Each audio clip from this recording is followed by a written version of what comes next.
So I'm proud of this team, and some people wait to the end and say, oh, I'm so proud, and this is, we went 11-1 in non-conference.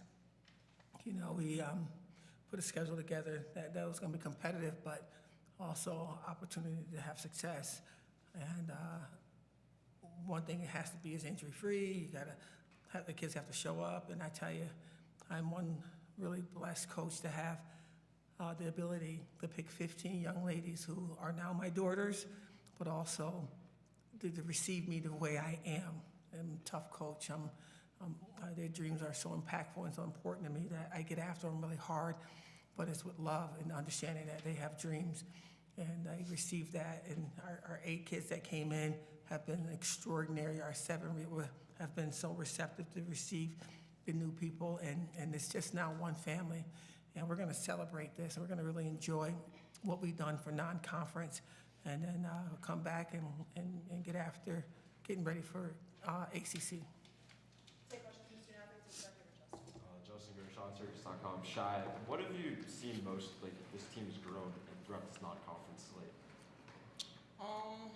I would just say, like the way, like, our chemistry is, like, we click on and off the court very well.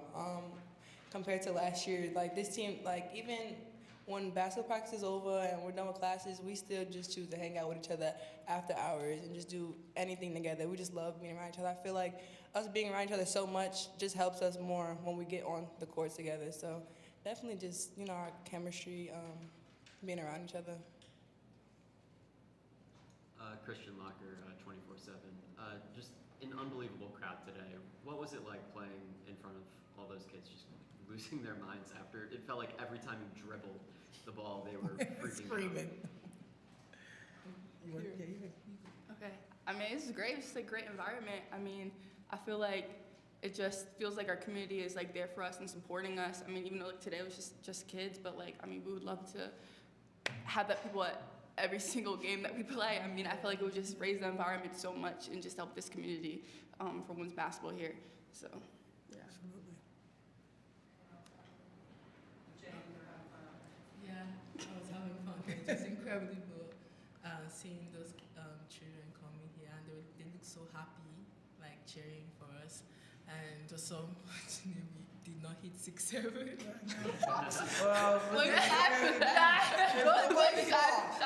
Nobody's fault. We were planning on hitting 6-7, and I went to Coach Jack to, like, do the 6-7 so bad. Yeah, I had it, but I was stretched for that too. But it's fine. But Coach Jack, she finished it with 6-7. Yeah, so yeah, we did it differently. yeah, Yeah, but the kids were still happy. Yeah. Adam Crooks, 247 Sports. Uche, I know this was your career high at Syracuse tonight. You've had a great non-conference slate. You now get into the more physical ACC play. Coming from playing international basketball, what has the adjustment been like so far, and how do you continue to adjust into ACC play? I just say just keep playing the way I play, and I know now from now we're gonna have, like, big teams, like, so I just have to, like, do my best, like, give my positive best every time, every day, like, rebound, defense, the little things I can do to, like, still build my games up. I know I got, like, 23 high points this time, but I'm not there yet. Like, I want more. Mm-hmm. So looking forward to the big games coming up. ACC, yeah. Over there on the end. Vic Massley is Z89 coach. It was a really fast-paced. Questions for the athletes. Athletes. Sorry. It doesn't matter. Fast-paced play today. Is that something that you guys will plan on doing when the conference slate comes up? A lot of fast breaks, a lot of transition points. So just wondering if that's going to come in, or are you going to play a little slower when the conference slate? No, yeah, our foot is on the gas every game. I feel like playing at a fast pace is, like, our team. Like, we're all athletic and we're fast, and that's how we get a lot of our points. Transition, and so yeah, definitely keeping up the pace is our goal for the rest of our games.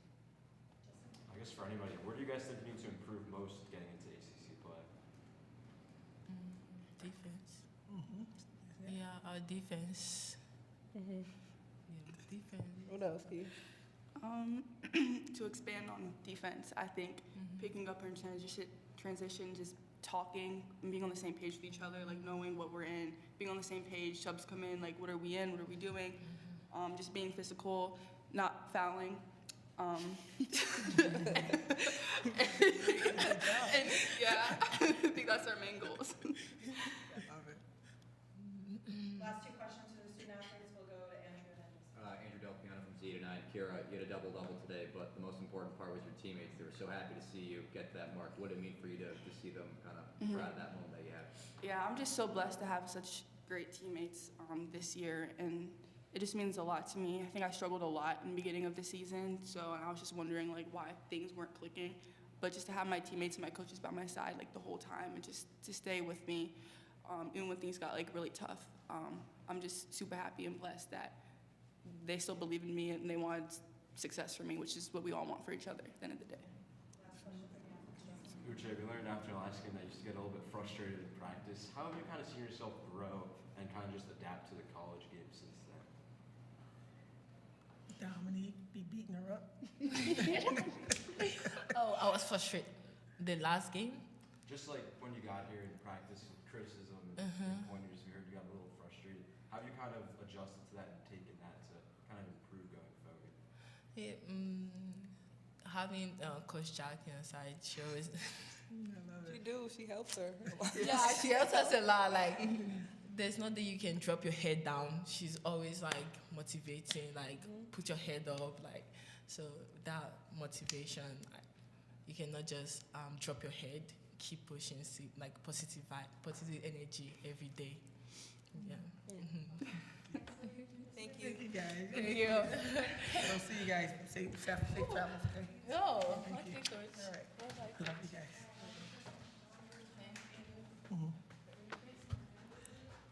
Okay, we'll take questions for Coach Jack.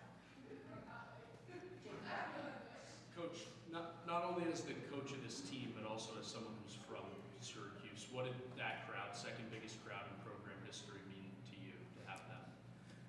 You know, I always say my city, our city, right? And, you know, and I really mean that with all my heart, that I love this place. You know, and sometimes don't feel like it loves us back, right? You know, you still got to prove yourself consistently about, you know, being a part of this community. But I'm just going to continue to pour out to this great community, and prayerfully they receive it and do what they did today. Today was amazing. I want to thank the superintendent for allowing this to happen, Pam Odom, who's doing an extraordinary job already, just getting into the office. And we got new energy, new people, new mayor, and you know, I'm only 4 years back, and no one's going to give you anything in this community. It's really a blue collar kind of city, but I think that if we continue to play the way we're playing, I think that one at a time they'll show up. And today they did, and I don't even know what the attendance was, but you know, they weren't even just like last time we had them here, not last year, the year before. They're just screaming, and they actually knew what was going on. They knew the point production. They knew who was doing well. They knew about three ball, and we're creating something here again in our community. I remember back when I was a kid that everybody understood the game of basketball because we watched men's basketball and Syracuse women, you know, on television. And when we came to the game, got a privilege to come to the game, we understood what was going on. I see it percolating here again, that we're going to get some more great players to come through these doors because they're going to continue to come watch our game, watch men's basketball, and hopefully grow in their mentality. Luciano Cavos of Newhouse Sports Media Center. Coach, over 10,000 in attendance. How important was it to you and your team to get the win and send all those kids that were in attendance today with smiles on their faces leaving the dome? That's what it's all about. This is a really gray city, right? And it gets cold, and today beautiful weather, but it rained, and so when they get inside, they need something so they can hold on to. And Coach Red and I and Fran and all the other coaches, we take that very seriously. And, you know, you can say whatever you want in the paper about us, but you'll never say enough about us that can make us feel worse than the fact that we don't have a successful day and we let our fans leave this building and we don't have success. So anything you write can't ever match the pain that we feel during that time. So I want to say that we love this place. We grew up here. We played here.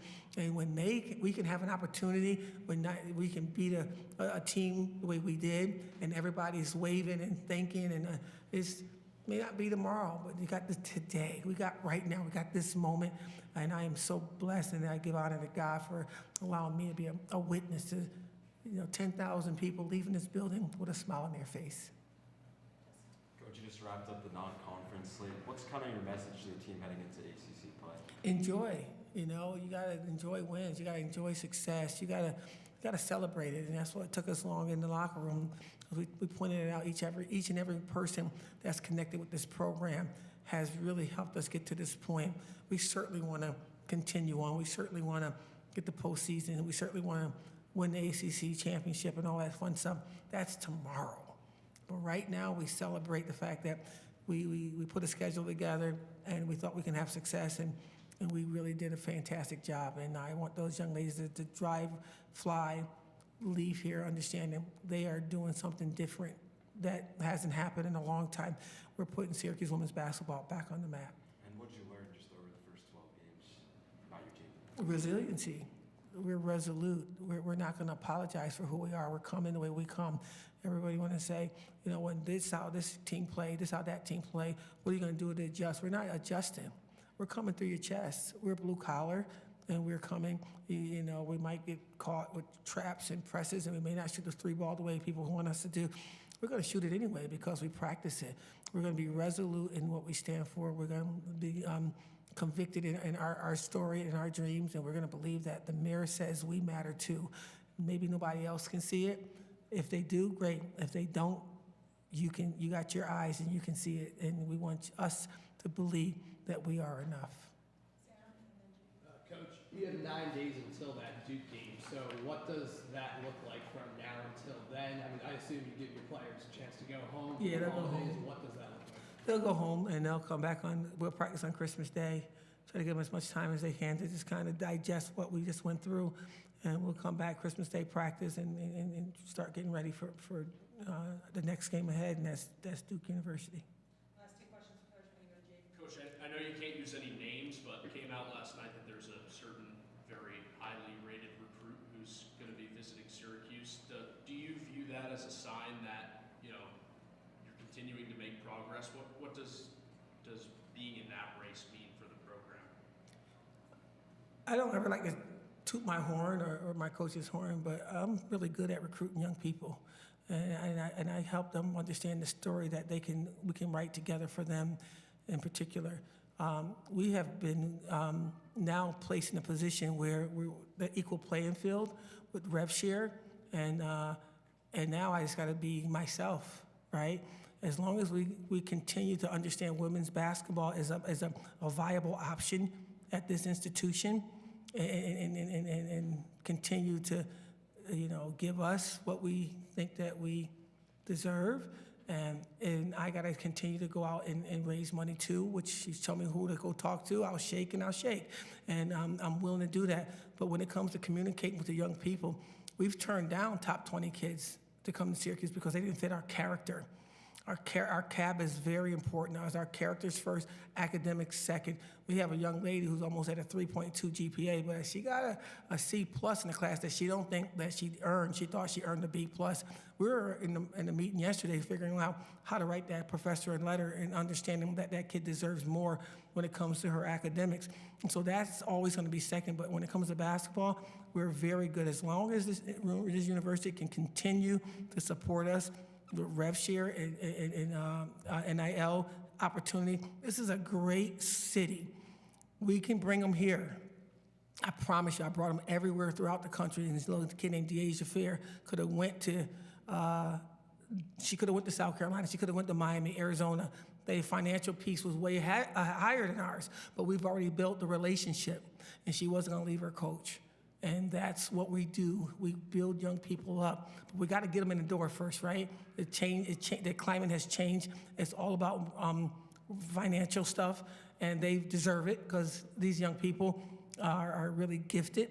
but I need this community to understand I cannot continue to just be this face that speaks it out. They're not even opening the door if you don't have the rev share and you don't have the NIL information, money. And if we can continue to support our program like that, I promise you, I'm not here to just hang out with my mom in my great city. I'm here to win a national championship. And if we continue on, you can see what people will do. They will promote us in a way that you don't ask them to. And they'll say Syracuse is not just a viable option, it's a destination. Coach, last season you played Duke at Cameron Indoor and you took a tough loss to the Blue Devils.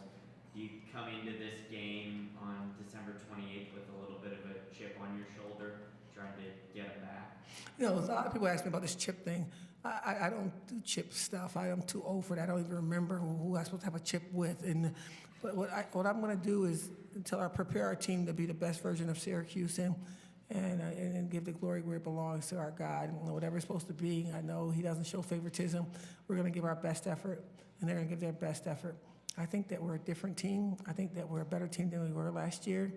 And our hope is that they go out there and display who we are and what our story's about. Our story's a little bit different than most, and you can't really recruit what we stand for. Duke's a great team, and our hope is that we respect them enough by giving them our best effort. Thank you so much for all you do for women's basketball. Happy holidays.